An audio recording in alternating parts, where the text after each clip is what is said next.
Good morning. Please rise in body or spirit and join me in singing Love Will Guide Us, hymn number 131 in the gray hymnal, and the lyrics are on the screen.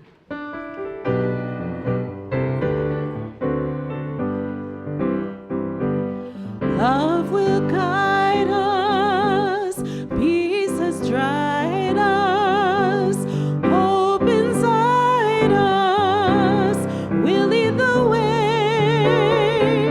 on the road from greed to giving. Love will guide us through the hard night.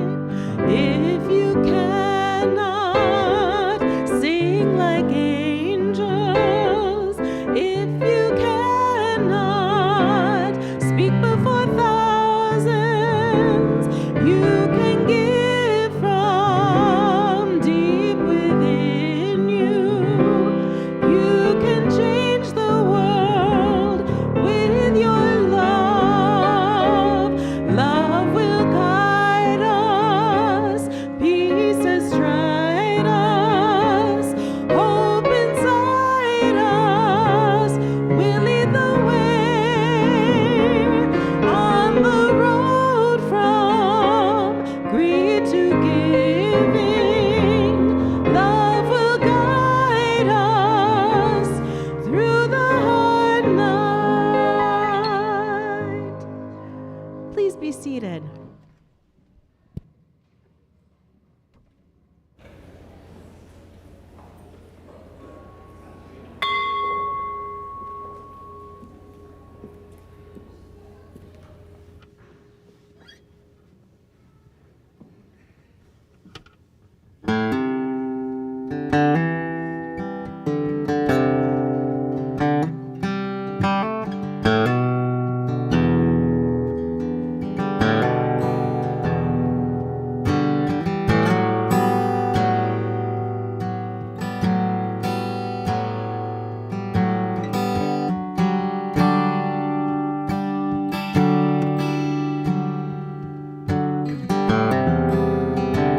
All the things I told you,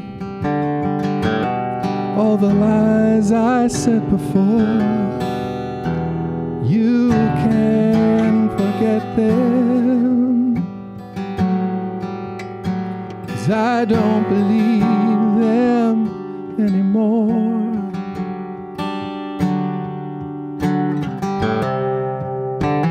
And I saw a sign the other day that said that hell is real, and I know it is, 'cause I can taste and I can feel what this wind brings as it runs. There's suffering enough today, don't wish for more to come. And I'm not sure what to hope for anymore, and I can't seem to find my peace in all this war. And I'm not sure just where I'm supposed to turn, but it seems like each day I have to forget one more thing I've learned.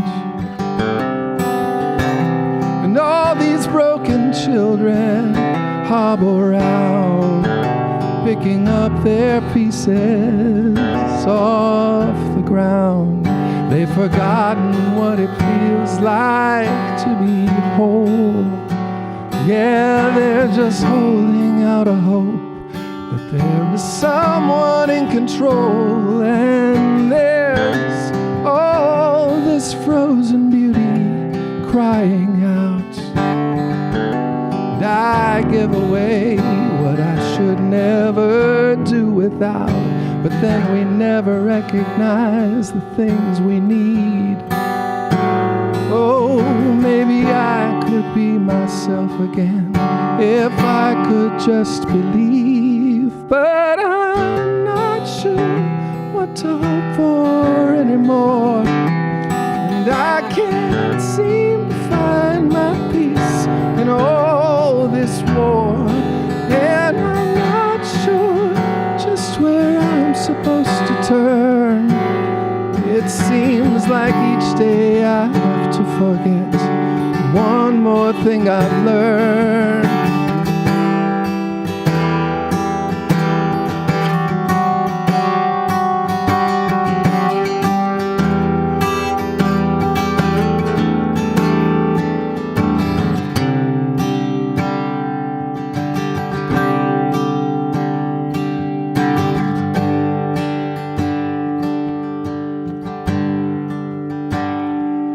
And I'm not sure what to hope for anymore. And I can't seem to find my peace in all this war. And I'm not sure just where I'm supposed to turn. But it seems like each day I have to forget one more thing I've learned. And I'm not sure what to wish for. Now I'm grown, just a place to feel alive and not alone. And I'm not sure just what I'm supposed to do, but it seems like each day I have to forget one more thing I knew.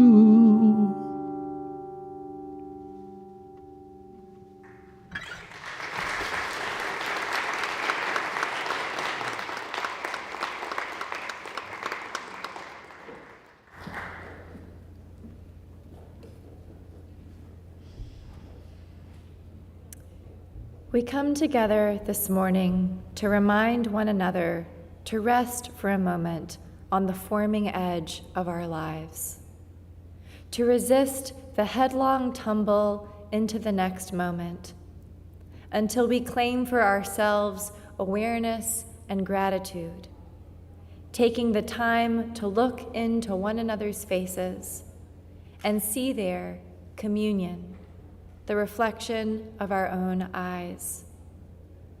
This house of laughter and silence, memory and hope, is hallowed by our presences together. Each morning, we hold out the chalice of our being to receive, to carry, and to give back. Let us hallow our time together this morning with the lighting of our chalice, symbol of our Unitarian Universalist heritage.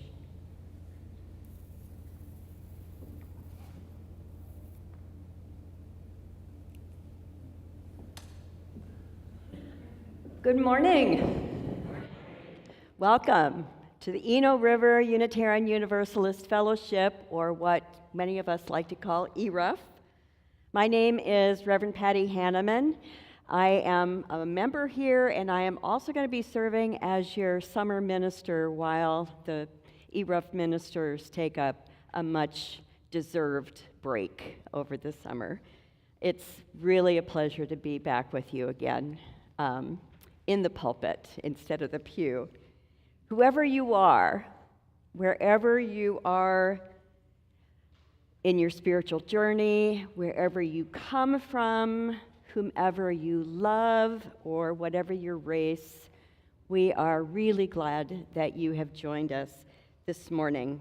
You are welcome here in this beloved community.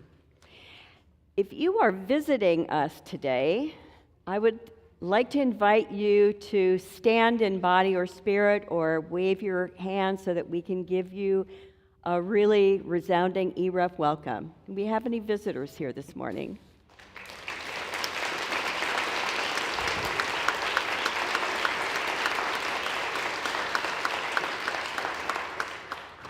Thank you. As an introvert myself, I know it takes a little bit of vulnerability to stand or wave, so I really appreciate that.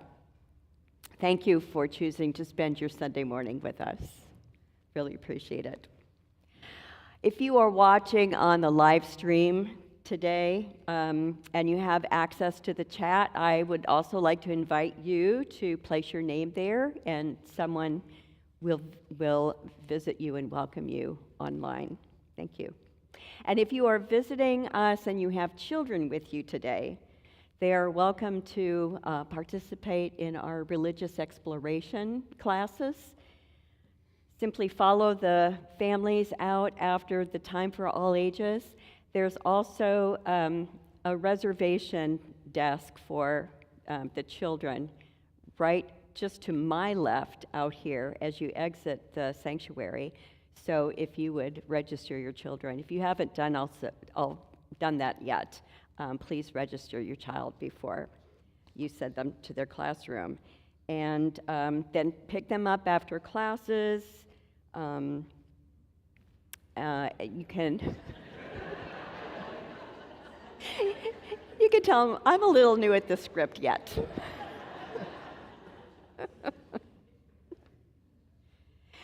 You're also invited to attend our inquiries class for newcomers and visitors, which takes place directly after the services in the Commons Room, which is the building next door. And you'll get to learn something about us and are welcome to share something about yourself as well.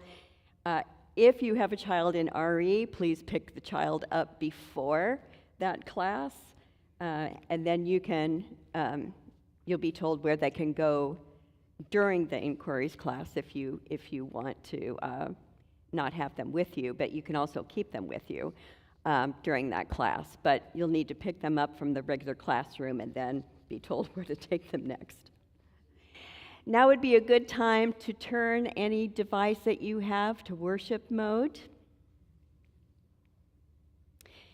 And let us take a deep breath in together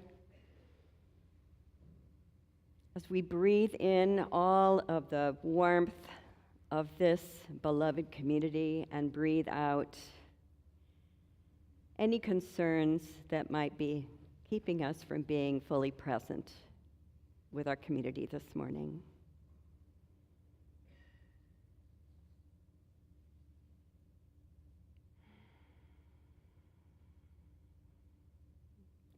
Let us prepare to worship together.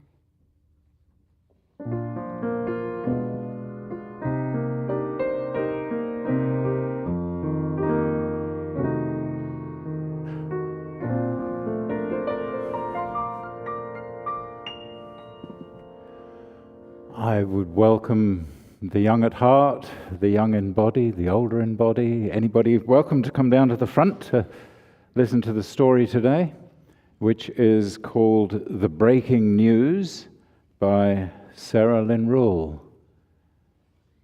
We have any kids coming down? Come on down. You don't have to. I remember when we heard the bad news. Suddenly, Mum is glued to the television. Dad can't stop checking his phone. They whisper, and I pretend not to hear. It is more than a little scary. Mum forgets to tuck me in. Dad is too tired for bedtime stories. It seems like everyone else feels it too. At school, my teacher says to look for the helpers. Even when the news is bad, you can still find good people trying to make things better in big and small ways. I want to help in a big way. I decide to put on the funniest show ever to make everyone laugh again. But the grown-ups don't feel like laughing. I tell them about the force fields I'll invent to keep us all safe. But their smiles are tiny and sad. I try to be on my best behavior all the time, to be so good, but they hardly notice. I think maybe there's nothing I can do to help in a big way. I feel small. So maybe I can try to do just one small thing. And maybe another. And another. And one more. Small things don't solve everything. The bad news is still there after all. But then again, so are we. And there they are in the neighborhood, getting on with life while the news is bad and sometimes good. So, now is the time for the children in the service, if they want to go to religious exploration. I don't know why that was funny, but and we'll sing us out. We're going to do it.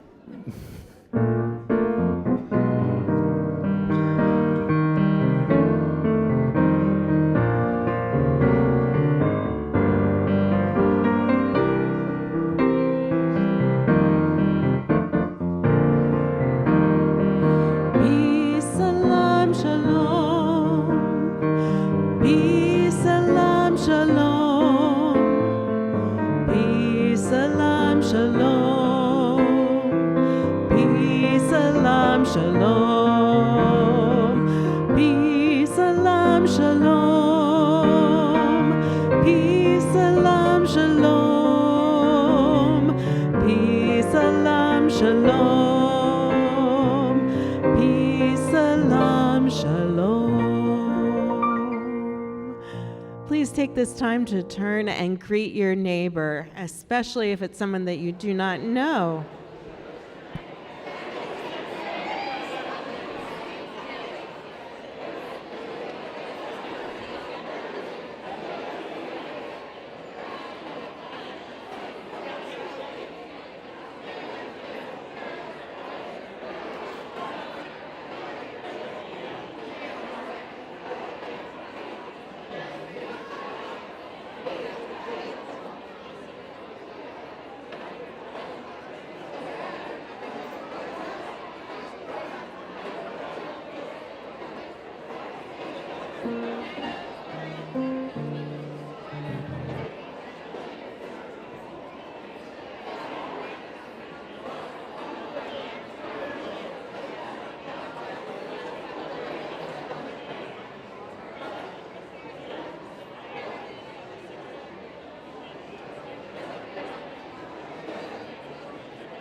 Let America be America again.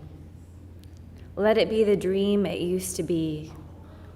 Let it be the pioneer on the plain, seeking a home where he himself is free. America never was America to me. Let America be the dream the dreamers dreamed.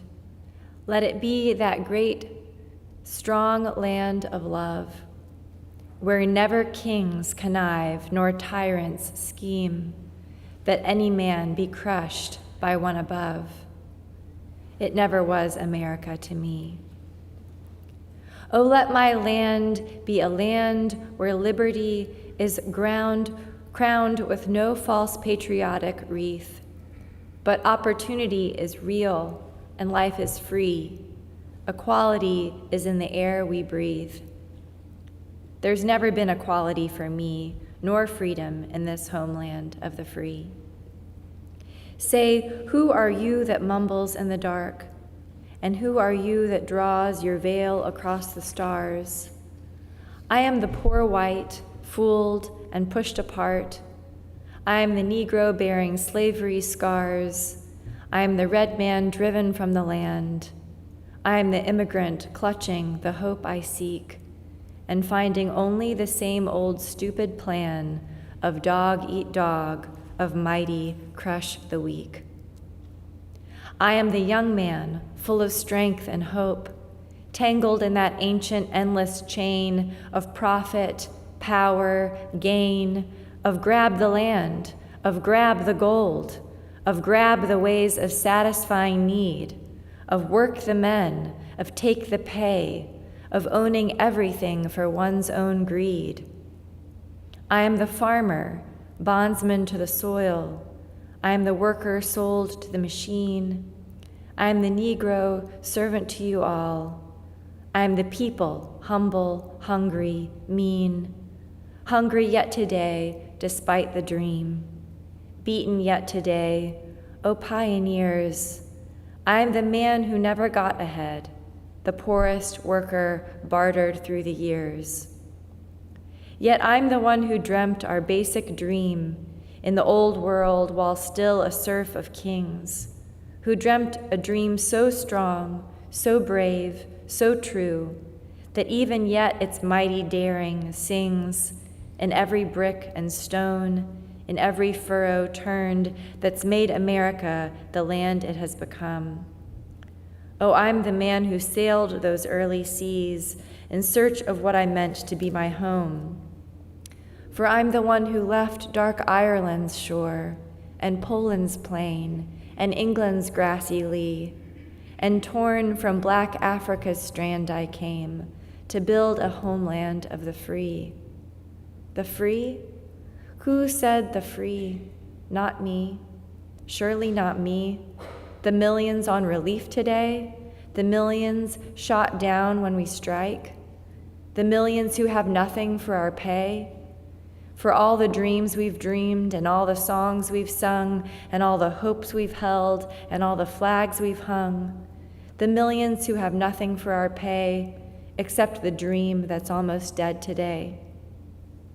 Oh, let America be America again, the land that never has been yet, and yet must be, the land where every man is free, the land that's mine, the poor man's, Indians, Negroes, me, who made America, whose sweat and blood, whose faith and pain, whose hand at the foundry, whose plow in the rain, must bring back our mighty dream again. Sure, call me any ugly name you choose. The steel of freedom does not stain. From those who live like leeches on the people's lives, we must take back our land, America. Oh yes, I say it plain.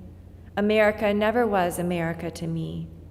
And yet I swear this oath, America will be. Out of the rack and ruin of our gangster death, the rape and rot of graft and stealth and lies, we the people must redeem the land, the mines, the plants, the rivers, the mountains and the endless plain, all the stretch of these great green states, and make America again.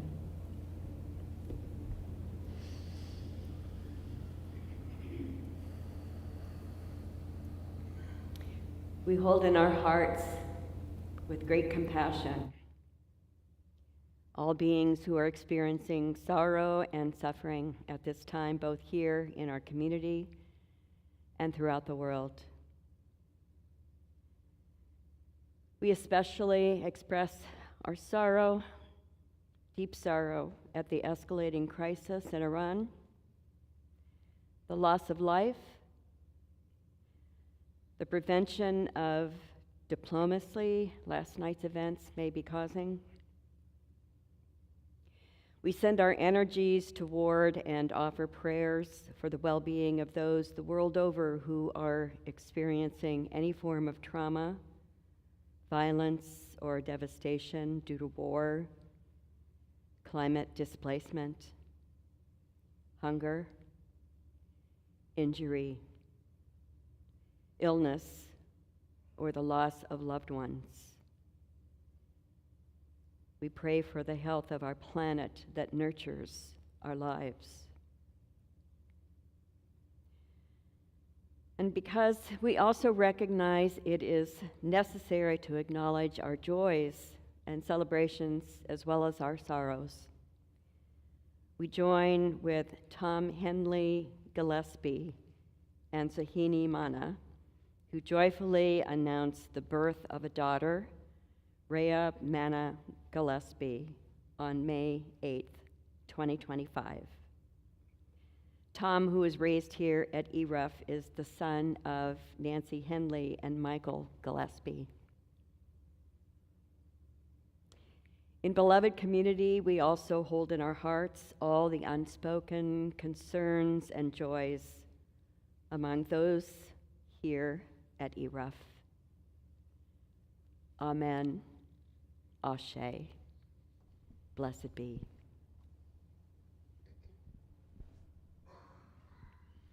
Our meditation hymn this morning is number 1002 in the Teal hymnal, Comfort Me. The lyrics are also on the screen.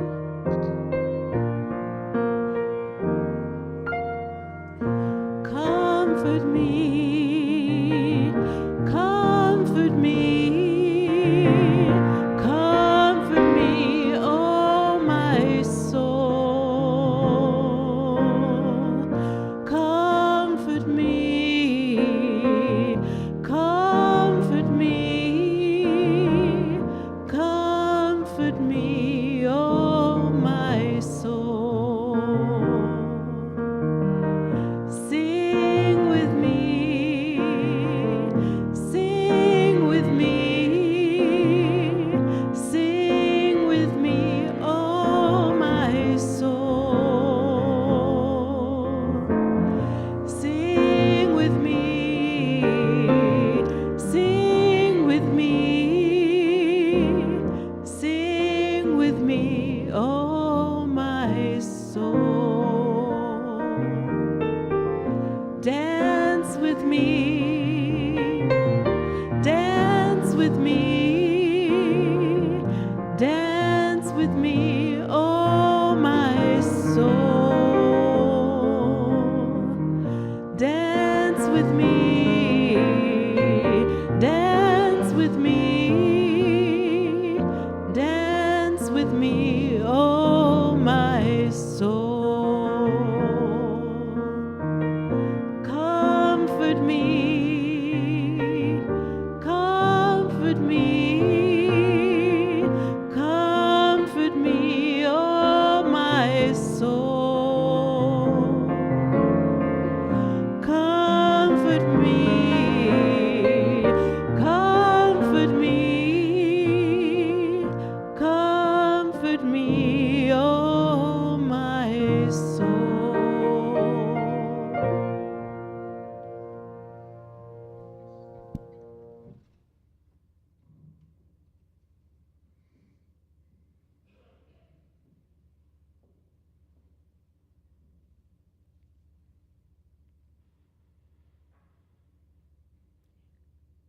I know that for many of us, the U.S. military involvement in the escalating conflict between Israel and Iraq is foremost in our minds this morning. But I want to begin my reflections with a reading from the Reverend Victoria Stafford, which happened to be my morning meditation a few days ago. She writes, "What if there were a universe a cosmos which began in shining blackness, out of nothing, out of fire, out of a single breath. And into it came billions and billions of stars, stars beyond imagining. And near one of them, a world. A blue-green world so beautiful that clergy could not speak of it cogently. And brilliant scientists with their physics, their mathematics, their empirical impressionistic musing in trying to describe it would begin to sound like poets. What if there were a universe in which a world was born of a smallish star, and into that world at some point flew red-winged blackbirds, and into it swam sperm whales, and into it bloomed crocuses, and into it blew wind to lift the tiniest hairs on naked arms in spring. And into it at some point grew onions out of the soil. And in went Mount Everest, and also the coyote we spotted in the woods just west of here, just after sunrise, on these mornings when the moon is full. Into that world came animals and elements and plants and imagination, the mind and the mind's eye. If such a universe existed, and you noticed it, what would you do? What song would come out of your mouth? What prayer? What praises? What sacred offering? What whirling dance? What religion? And what reverential gesture would you make to greet this world every day, every single day you were in it? So as I'm reading Reverend Victoria's words, I'm sitting on my deck in my favorite rocking chair, drinking my morning coffee. It's a glorious summer morning as I steep in her words. But then, this hornet decides that her morning flight pattern is going to be figure eights around my head. Beautiful summer mornings enliven me, but I do not take all aspects of summer equally.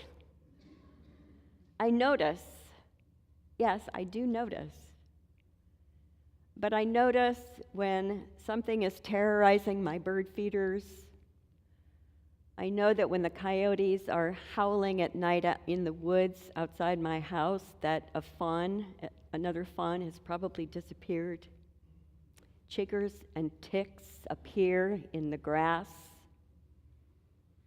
The seasonal march from mosquitoes to flies to hornets to carpenter bees burrowing into my siding. The universe conspires against my perfect moments.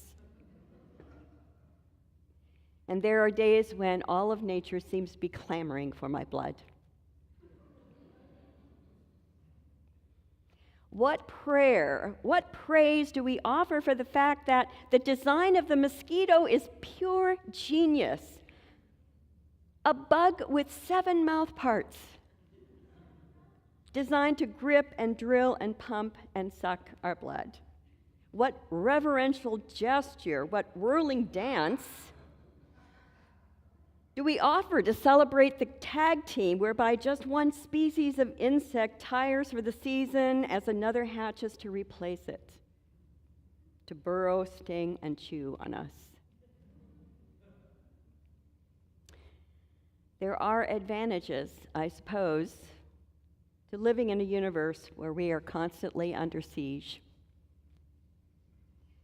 For one, perhaps it can prepare us for reading the morning news, which often feels like one biting insect after another. And as I say this, please understand I am not trying to downplay the fact of how the breaking news often breaks our hearts. You know what I'm talking about. I do not need to talk about politics this morning. In his poem, Let America Be America Again, Langston Hughes reminds us that throughout our national history, there have been so many left out of the American dream. So often, we come up short of our promise as a nation. And that, in fact, for all the dreams we've dreamed and all the songs we've sung, all the hopes we've held, and all the flags we've hung, the work of redeeming our national soul has always been with us. And I hope it will continue to be. And yet, it feels like there is something new happening now. Here's where I get a little bit political. Thoughtful students of authoritarianism tell us that the enthusiasm for breaking things and then blaming others for the brokenness, with all the hate, fear, and confusion that arises from those ash heaps,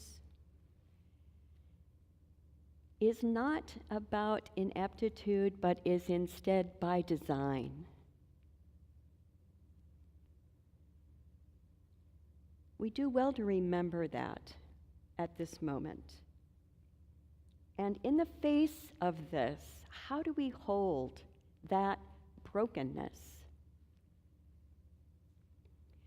You know, years ago, I read a book by Stephen Covey called The 7 Habits of Highly Effective People.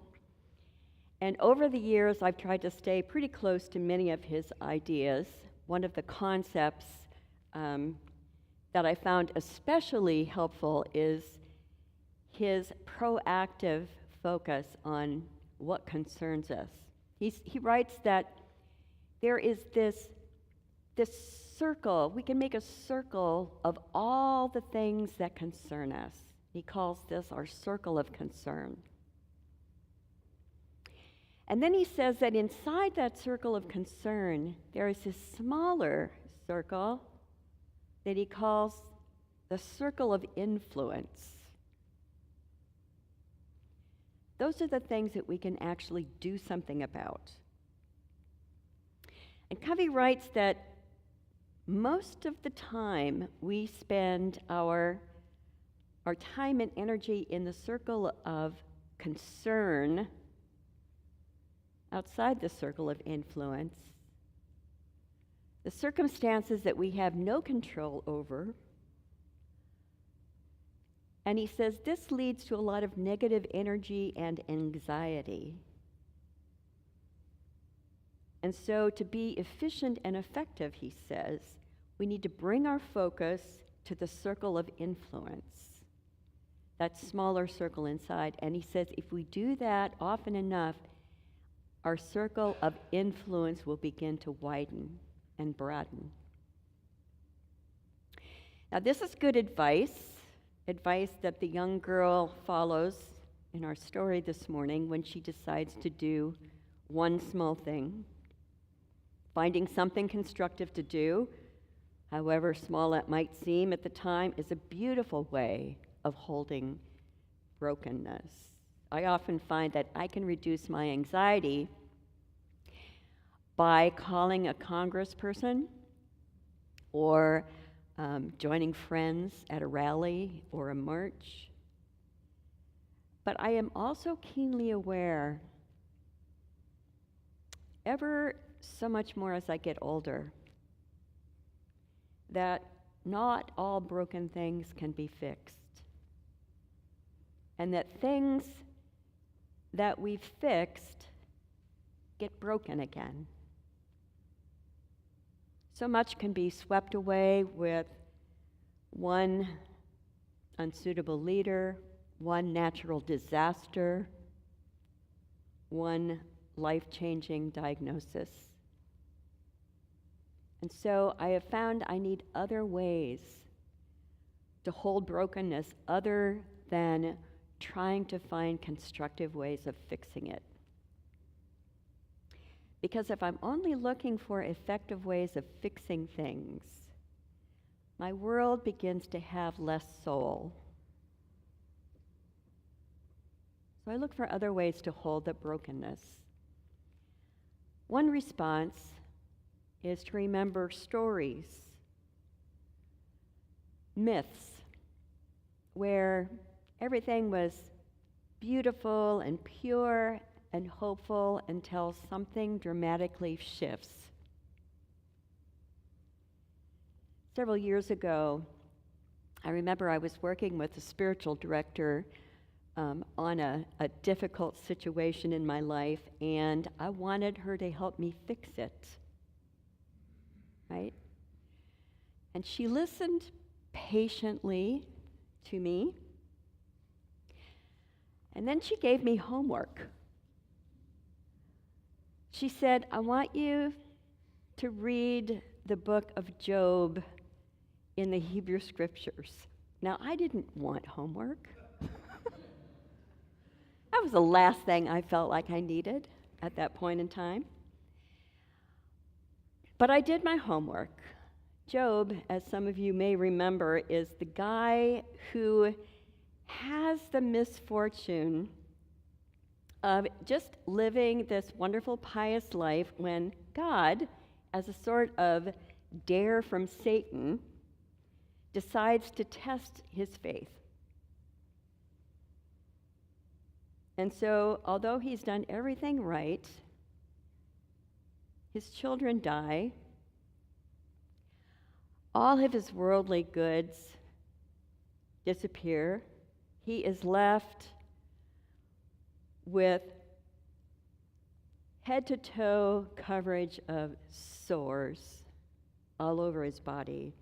And his friends, I say friends with air quotes, his friends look for reasons why this has happened to him. Surely he's done something to deserve all this. But Job answers, shall we receive the good that is given to us and not the bad?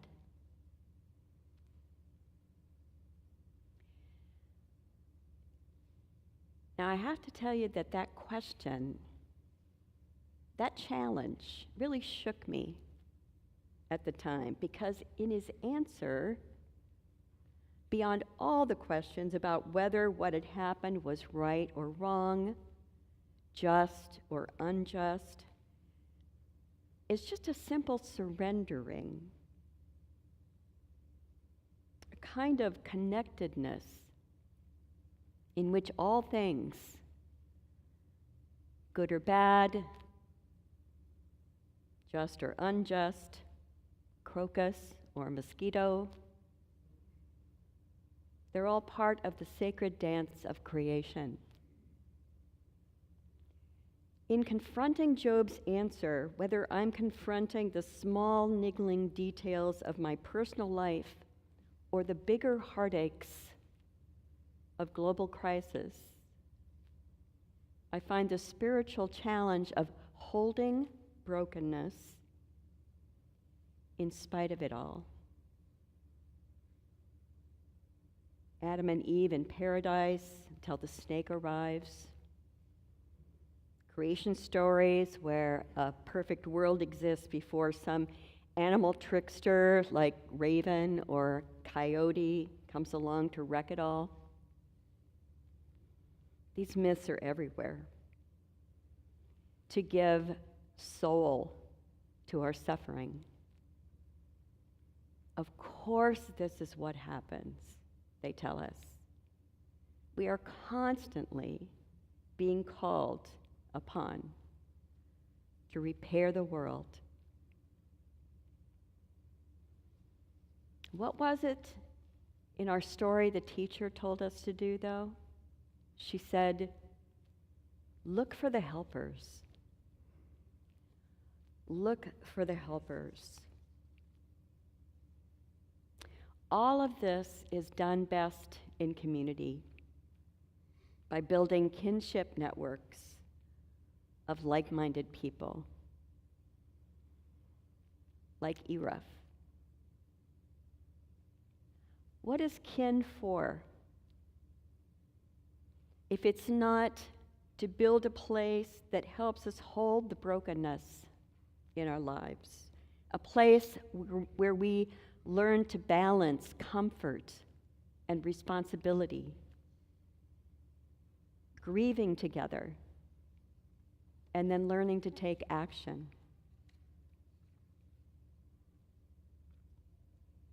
Here at ERUUF, I love the ways in which we are encouraged to balance how we heal ourselves and how we heal the world. We worship together, we build ritual, we tell stories, like our spiritual odysseys, which often take the form of this is how it was, and then this happened, and then this is how I came out of it. This is how I recovered. And we take action on issues that concern us. Held together, all of these ways of holding our brokenness keep our hearts flexible and ready to respond. There's a poem by Roshani Rea. It goes like this. There is a brokenness out of which comes the unbroken, a shatteredness out of which blooms the unshatterable. There is a sorrow beyond all grief which leads to joy, and a fragility out of whose depths emerges strength. There's a hollow space too vast for words, through which we pass with each loss, out of whose darkness we are sanctified into being. There is a cry deeper than all sound, whose serrated edges cut the heart as we break open to the place inside, which is unbreakable and whole, while learning to sing.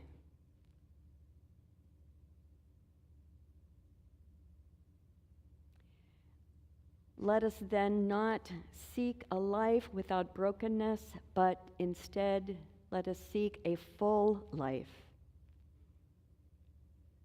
not shunning or trying to ignore the struggle, but instead attending with mindfulness and compassion all that is imperfect.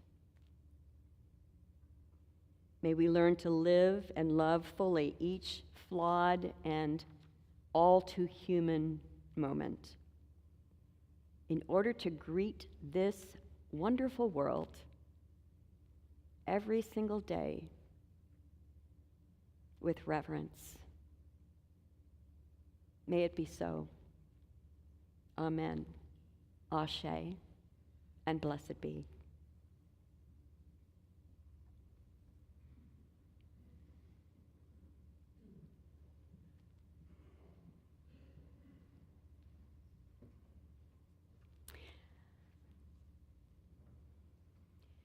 It takes many resources, as we weave beloved community in our congregation, It includes the offering of our time, talent, creativity, imagination, and treasure, all given as we cultivate hearts of generosity toward our mission, vision, and work in the world. As the greeters come forward to pass the collection pouches, you may place something in it, or we invite you to point your device to the QR code on the screen, or use the QR code on one of the cards you find in the pew rack, which will take you directly to our online giving portal. And if you need assistance with any of this, you can receive help in the office directly after the service. Brandon will continue with our offertory. Thank you, Brandon.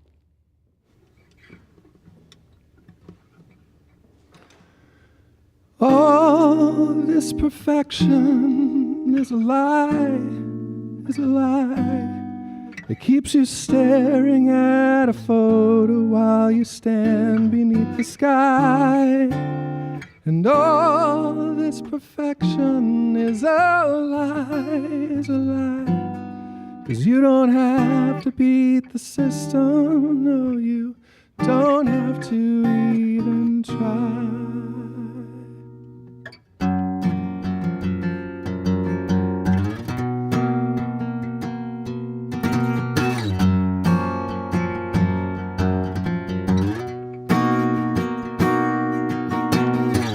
Take down those trophies from the shelf.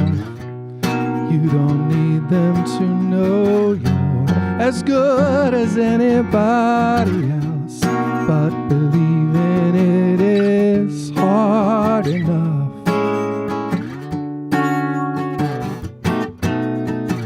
Take down a list of all the fictions you were made to believe now. They are the fire that lights your way if you believe, but it is hard enough.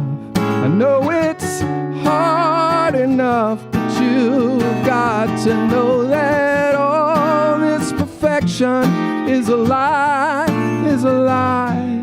Keeps you staring at a screen while overhead's a sunlit sky. And all this perfection is a lie, is a lie. You don't have to measure up, no, you don't have to even try.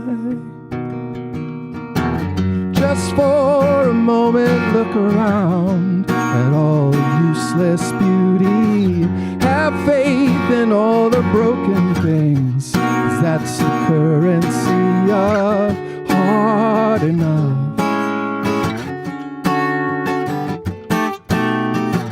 Lay down the phone and go outside. Hear the birds announce you. Root through your feet and open wide. The earth will wrap you in its arms of love. Say you are enough. And if you listen, it says all this perfection is a lie, is a lie. It's not a fight against the current, it's a chance to learn to fly. And all this connection is alive, it's alive.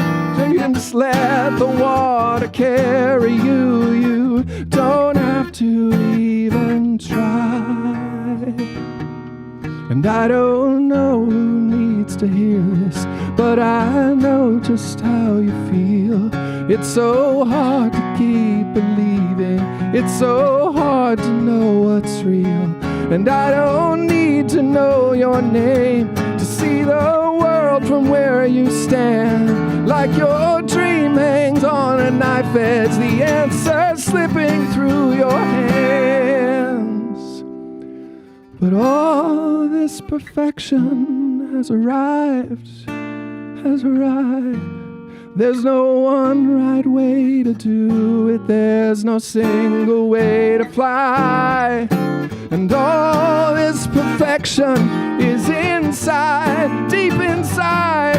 You're exactly who you're meant to be. You don't have to even, don't have to even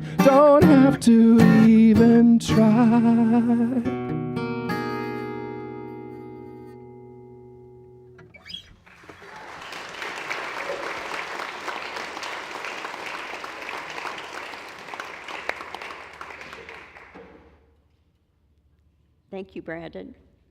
And thank you, Sarah Rose, all who have helped with this service this morning.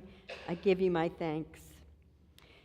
And for all of your gifts to this beloved community, especially the gift of belonging. Wendy will now lead us in our closing hymn.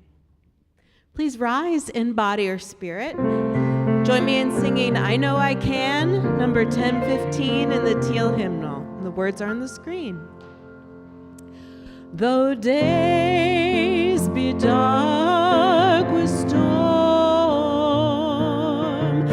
and burdens weigh my heart, though troubles wait at every turn, I know I can go on. When sorrow heals my soul and burdens make me strong, though troubles wait at every turn, I know I can go on. And though the journey is long, the destination is near. Though troubles wait at every turn, I know I can go on. So siblings, take my hand, and kindred, sing my song. When hope awaits at every turn, I know we will go on.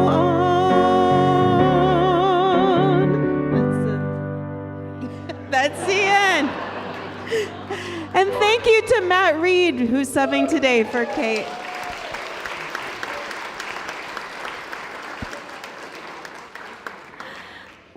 These closing words by Nancy Wood. Hold on to what is good, even if it is a handful of earth. Hold on to what you believe, even if it is a tree which stands by itself. Hold on to what you must do, even if it is a long way from here. Hold on to my hand, even when I have gone away from you. Go in peace, my friends. Blessed be.